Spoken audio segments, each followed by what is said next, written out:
Hi, welcome back to my podcast, Filmmaking, actually. Ta-da! So, as I'm recording this summer has been a mammoth one for big blockbusters.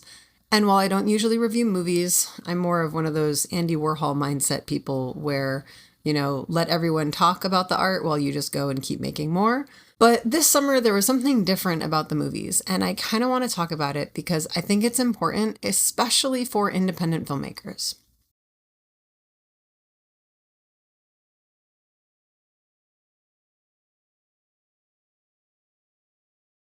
Working in the film industry can be a really dark place.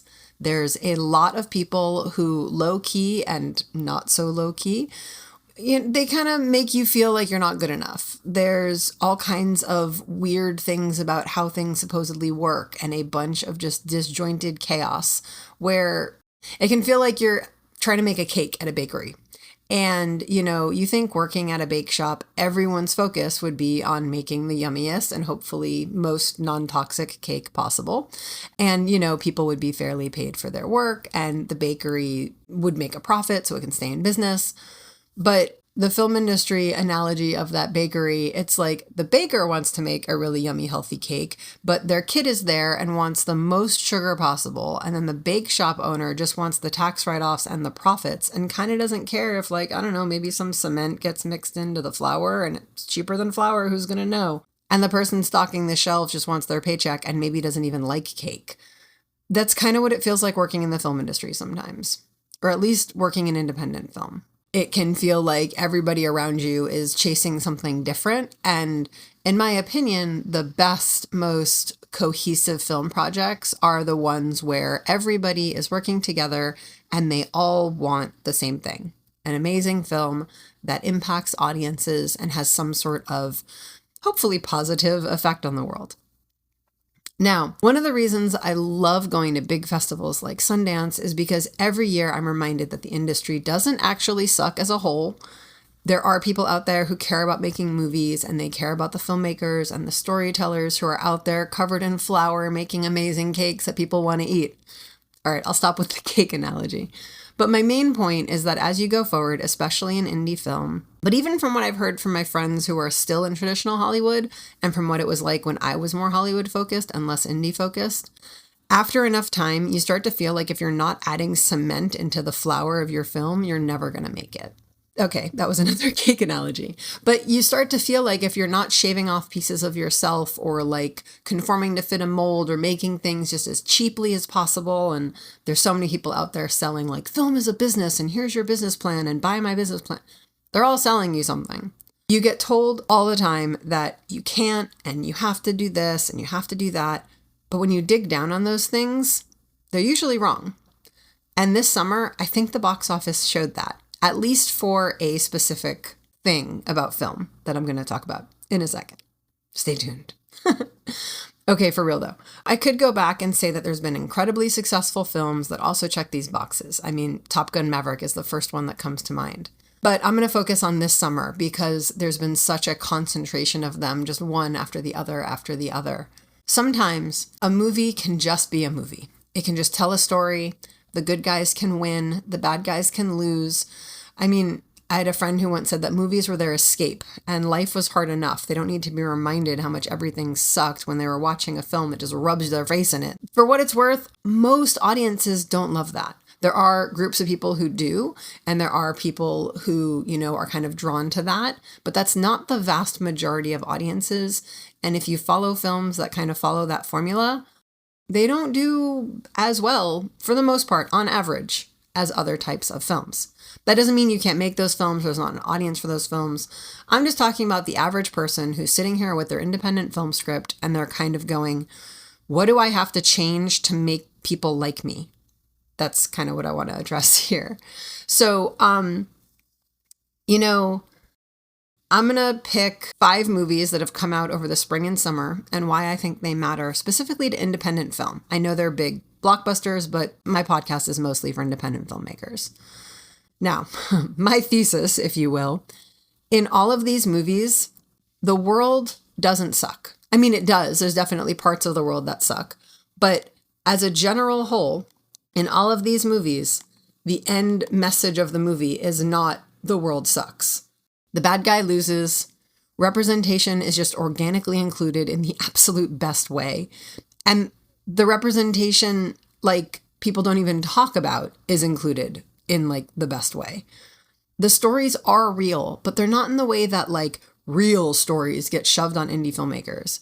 You know, if you're not dropping more F-bombs per minute than there are Christmas trees in a Hallmark movie for no reason other than edginess, things that you don't need to tell a good story. And for fellow Ted Lasso fans, I will say that Roy Kent's potty mouth is absolutely classic and iconic. It's 100% the character and 100% fits the story in the best way. But it's just Roy who talks like that, and it's just part of who he is, and it makes sense coming from him. And even then, it's used artistically and in a way that, like, supports him as a character. Anyway, back to the movies. I'm going to focus on the stories themselves instead of, like, the cinematic, you know, technical, whatever. Because to me, story is at the heart of every movie anyway. Even the most beautifully flawless edit, perfectly acted, it can still kind of be a little meh if the story is just not there. So for this, I'm focusing on stories, and I'm going to go over these movies. Mission Impossible Final Reckoning, Thunderbolts, F1, Fantastic Four First Steps, and Superman. Obviously, huge major studio movies. But that's my point. I might end up doing individual episodes on each one because I could probably talk about them for like at least half an hour or more. And I definitely could dive into more of, you know, the way they use sound, the way they use editing, the way they use pacing, like so many different things that I think it's really important for filmmakers to learn from. Like when you watch a movie and it's really professionally made, you can go, how did they do that? What choices were they making? And not how can I make myself like them, but how can I level up my work to be at that level of professionalism? All right, but general story comments. Mission Impossible needs no introduction. One of the things that really got me was how much the stunts were actually like a part of the story. I don't know if you have seen this, but like Tom Cruise was literally pulling focus on the camera while hanging off the side of an airplane. Like there's this shot that goes airplane to Tom Cruise or Tom Cruise to airplane, and he's the one racking the focus. Like he's the one controlling the camera. He had a controller in one of his hands while he was hanging off the side of an airplane. And if that wasn't enough, he was also steering the airplane so that it would be positioned in the sun to properly light the shot while hanging off the side of an airplane.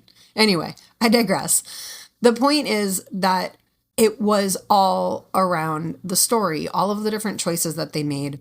And I thought it was really interesting because there's such a push on like, you know, AI is coming and AI is inevitable and it's going to take your jobs. And if you don't, yeah, whatever. Even Thanos wasn't inevitable, okay? The whole point of this plot is that you can't trust technology. Things like his earbuds and his comms with the crew, like they didn't just say technology bad, because technology is not bad, but certain technology in certain ways can be problematic and things can happen and you have to be responsible. And then the story folded around that. So like they had to make creative choices because of this kind of anchor of the story. So like in most Mission Impossible movies, it's the whole crew and they're all together and they've got these earbuds and they're talking, but you can't do that if you can get hacked. So for a lot of the movie, he was alone. And it also kind of felt like everyone was just trying to stop him. But every step of the way, one person would make a choice, and their choice would change the entire outcome of the story. And I think showing the power that we all have and how the single decision we make to do something when we have the opportunity to do something, even if it seems seemingly small or simple, you know, maybe we're not Tom Cruise and we're not going to go save the world, but maybe we can hold the door open or give him access or be that one character who makes the decision to help Ethan Hunt and not stand in his way. It doesn't need to be on a global scale. Small acts of kindness, small acts of defiance, small acts of courage, they all add up. And in the end, the world is saved because the choice is made by each person along the way that decided to do something. Okay, yeah, and Ethan Hunt, but I just thought it was an incredibly powerful message, and it's something that you don't necessarily see. Like, you don't see that in big Hollywood movies all the time. All right, next, Thunderbolts. I will admit I walked into the theater a bit begrudgingly. To prepare, I did do a full rewatch, including like full seasons of Loki and WandaVision, just to watch everything in order. I love the original Avengers. I'm really mad Black Widow is dead. And if you don't know that by now, I'm sorry, it's been years. There's got to be a safe window. Wakanda Forever left me in tears because Chadwick Boseman passed away in real life, and the movie was such a powerful way to say goodbye to his character of T'Challa as well. The characters in Thunderbolts, aside from Bucky, who, I mixed bag, but I didn't really love them. And I had a little bit of like a personal frustration because the whole buzz about the stunt from Florence Pugh as Elena actually jumping off the Merdeka building, the second highest building in the world, it was amazing. But there's a documentary called Skywalkers, a love story on Netflix. Nothing to do with Star Wars. It's called Skywalkers because they walk on tops of buildings. Anyway, that documentary is about these two people in real life who made it to the top of Merdeka, like the spire at the very, very, very top. And Angela and Birkis from the documentary, what they did was like mind-blowing. So I was kind of mad that their stunt was ignored, and then jumping off the building with like a big budget Hollywood crew was like getting all this media buzz. So yeah, I was begrudgingly going to see it. I mean, don't get me wrong. I think it's amazing that she did that stunt, and it was so, so, so, so cool. And I love that it was a part of the movie. But we see Marvel movies in theaters. It's kind of just like what we do. We go opening night or opening weekend. And back to the movie theaters. I do not understand why this movie is not being talked about more. The villain is literally depression. And it's all about how people coming together can defeat even the greatest darkness. And I mean, I sobbed when Elena was just like, no. And she was determined to face her own monsters to save Bob. Yeah, his name's Bob. And it could have been a throwaway movie. It could have been just like a whatever popcorn, woo, Marvel movie. But it wasn't. The power of people coming together, refusing to give up, believing in themselves, and not letting the way the world sees them stop them from being heroes. It was so powerful. Like, these are themes you usually don't see in big Hollywood blockbusters. Or if you do, it's rare. It's not like movie after movie after movie after movie. And it was really cool to see something like that on such a major mainstream movie. All right, F1. I kind of wanted to leave that for last now that I'm thinking about it, but I already made my list, so I'm going to stick with it. So first of all, I've seen this movie twice in theaters already, and it's actually a movie about somebody with a disability. I'm not going to go too much into it because it is still fresh in theaters at the time of this recording.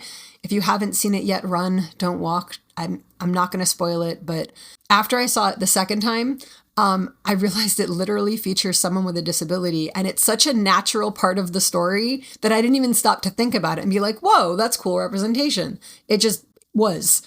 And that to me is the best kind of representation because that's the way people exist in the world. Like, yes, I talk about having a disability and there's times where it'll come up in conversations, or like if I'm speaking on a panel or if I'm hosting a webinar or something where it's relevant, I'll talk about it. But I don't walk around all day going, I'm disabled and this is what I can do anyway. And people don't come up to me and go, hi, Koura, you have a disability, but did you know that you can still chase your dreams? Like, that's just not life. In life, I wake up in the morning, I go about my day, I work, I do my stuff, and I may or may not have things I have to do differently or challenges that I face, but it's about me and my life. It's not about whatever else. So I really loved that it did such a good job of that. And I think it's a great example on how to incorporate all kinds of different things into the story that showcase humanity, because that's what it's all about. The engineer, she's a woman, and there is a conversation about it. I mean, they joke about it. He's like, I can guarantee you I've never hit on the engineer in my team before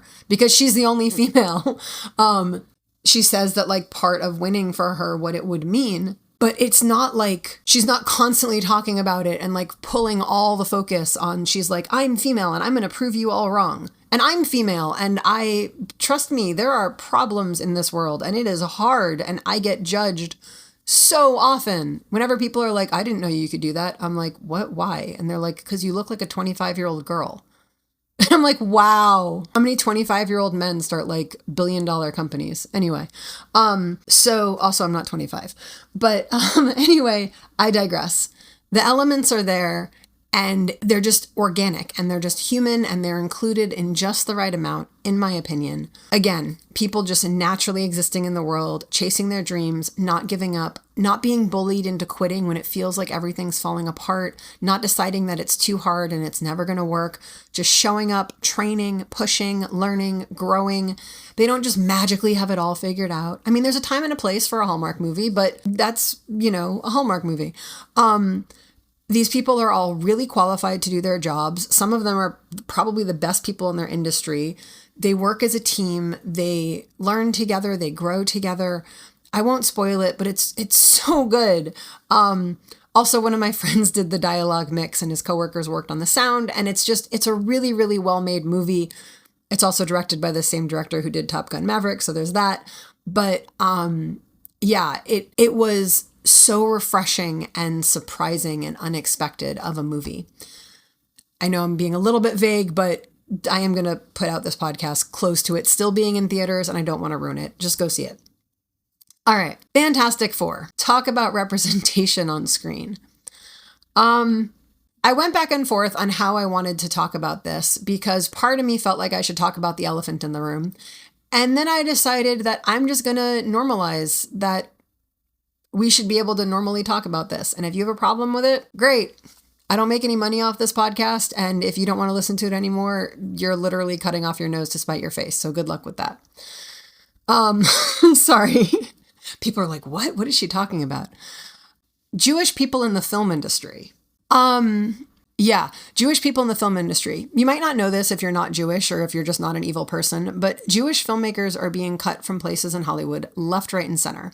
And if you think we run Hollywood, yeah, no. Things would be a lot different if that were true. I'd have funding for all of my films, for starters. It's not just me. You can look it up. There's articles with mitigating PR spins with words like supposed and allegedly, because the media has a just say the information problem and can't just say things. But I know a film project's pushed out, screenings canceled, all because the subject matter involved Jewish people. I don't even mean Israel. I mean literally just Jewish people. Films can't be screened because of the risks of violent protesters. I will say that only one side has that problem. People get cut from festivals, opportunities. Jewish filmmakers will come together in panels to discuss how they can move their projects forward and kind of like how do they silence their voice or change who they are or hide the fact that they're Jewish. What does this have to do with Fantastic Four? When I say I gasped, like literally my hands were like over my agape mouth in the middle of the theater. In the middle of this movie, The Thing, who is Jewish, both as a character and for this film played by a Jewish actor, he was walking down the street. He has this fun interaction with some kids. He sees a pretty woman. And when she turns back around, she's standing on like a stoop to a building. And the building has a giant Jewish star in the window. No random dialogue explaining it. No forced inclusion where we now need a 5-minute PSA on why Jewish people deserve to exist or why we're making an exception this one time and kind of like sort of squeezing it in. Or worse, what they did in the last Captain America movie where they like erased a character's Mossad background and took the time to literally recreate her background and say she was from the Red Room as one of the widows.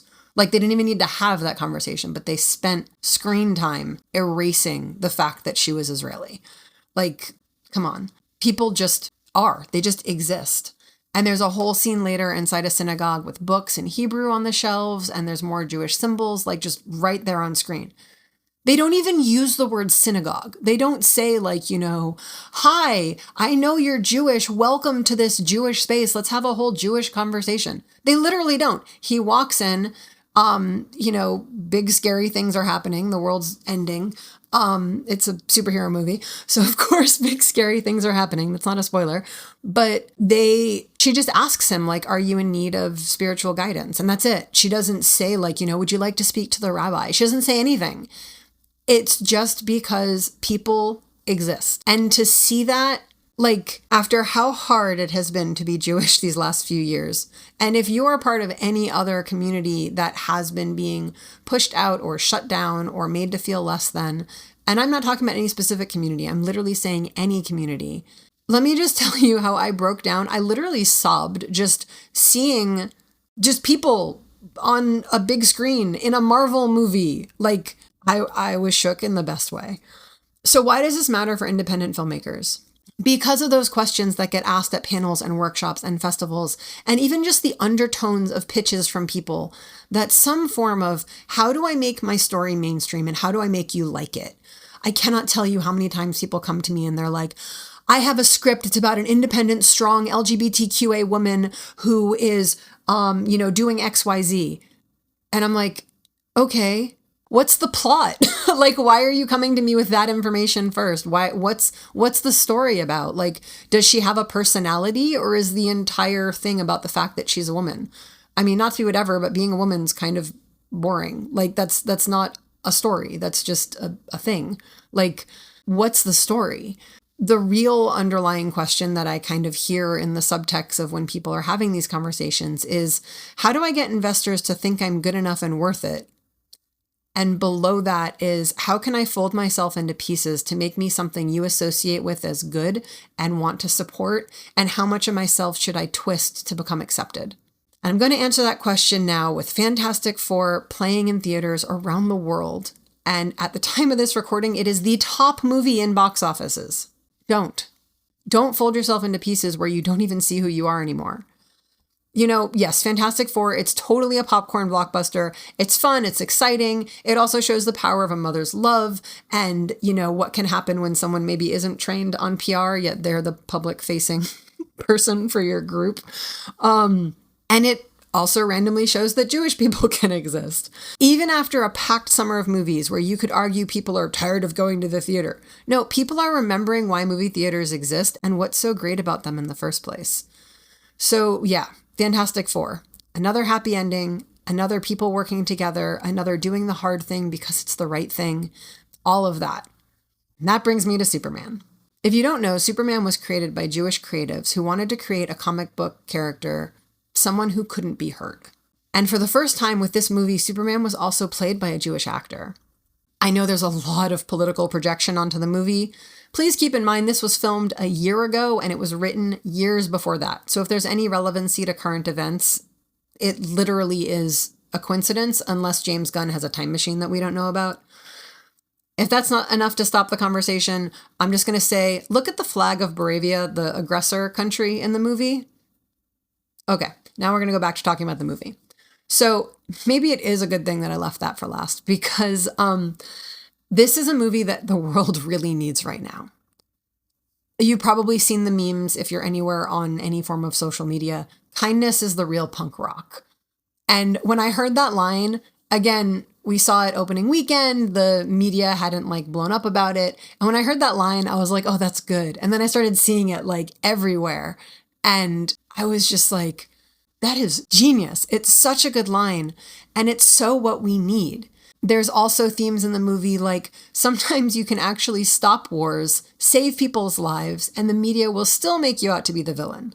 The internet is run by a bunch of monkeys, literally in the movie. I'm being silly now, but if you don't know how much bots and AI actually run rampant on the internet, then you should probably go touch grass, as the kids say. But more importantly, the messages of Superman are things like you can stand up for what's right.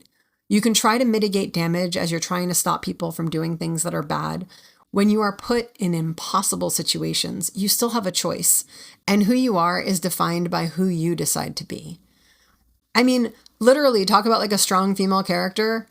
Lois Lane saves Superman, and not in some weird gender flip power dynamic, but she just does because she cares and she goes out to these literal superheroes. She's a reporter. She's a normal human being with no superpowers. And she's like, fine, I'm going to do it if you guys won't. You can be a good person. I'm going to go back to this. I'm going to say a Jewish actor can play a Jewish character without it being a PSA, and it will make hundreds of millions of dollars as long as it's a good movie. You don't have to color grade your film to look like no one's paid an electric bill in 5 years. You can redefine and rebrand yourself even after the most deeply embedded looks and styles. If you haven't seen a DC movie in the last 5 years, then you probably don't know what I'm talking about. But they got pretty dark. There's some good ones out there, but they're dark. So yeah, this summer there's a whole flood of films that are just about people. Everyone doesn't die in the end. The world doesn't fall apart. Doing the right thing matters. Being kind matters. Being one person who makes a small action can make a difference. All of these things that are things that you might not feel like you should put in your film because it's not edgy enough, or it's not gritty enough, or it's not different enough. Now, I will say on top of this, the films are well shot. The sound is amazing. The acting is really good. The stories in general are really good. The plots are interesting. The dialogue is natural. People sound like people. They are well-made films. As long as you're making a well-made film, you shouldn't tone yourself down or tone down who you are. I used disability and being Jewish in this episode because those are two things that I identify with, along with being female. If there's other things that are part of you that you want to include in the story, do that. Don't just erase yourself because you're trying to be accepted. Be yourself. Tell your story. And you know what? Go ahead and put these films on your deck as comparables as to why you think your story matters.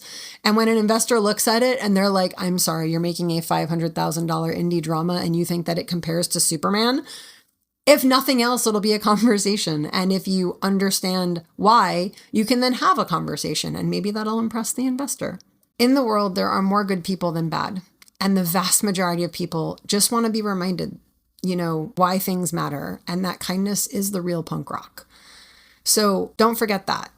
And in a world that wants you to give up, remember that chasing your dreams is an act of defiance. So go out there and make your movies and stop trying to fold yourself into a box because you want a studio to like you. Audiences like movies like this. Maybe no single movie this summer. I think, I don't want to mention Lilo and Stitch because I really don't like how they changed it. But aside from that, no other movie, not Mission Impossible, not Superman, not Marvel. So like these massive, massive box office, huge, huge franchises, none of them made $1 billion. But I'm pretty sure combined they did. And that's a lot of money. So take from that what you will. I hope you take from it that you can tell your story, that you can include representation in an organic way, that you don't have to hide who you are or twist things or put cute little PR spins to include your characters. Just make your movie. Yeah. All right. Till next time. Got a little motivationally speakery there in the end. But no, I think it matters. So yeah, do that. Okay. Bye. You've been listening to Filmmaking Actually with Koura Linda, Space Dream Productions podcast. Subscribe to us on any or all the podcast platforms. If you like what you hear, leave us 5-star ratings and positive reviews on iTunes. It helps more listeners like you discover the show. But the best thing you can do if you really like the show is tell a friend. Want to leave a comment or ask a question? Email at filmmakingactually@gmail.com. This is Spacey speaking, and remember, that haircut should be against your vows. That what? That what should be what? And we'll see you next time.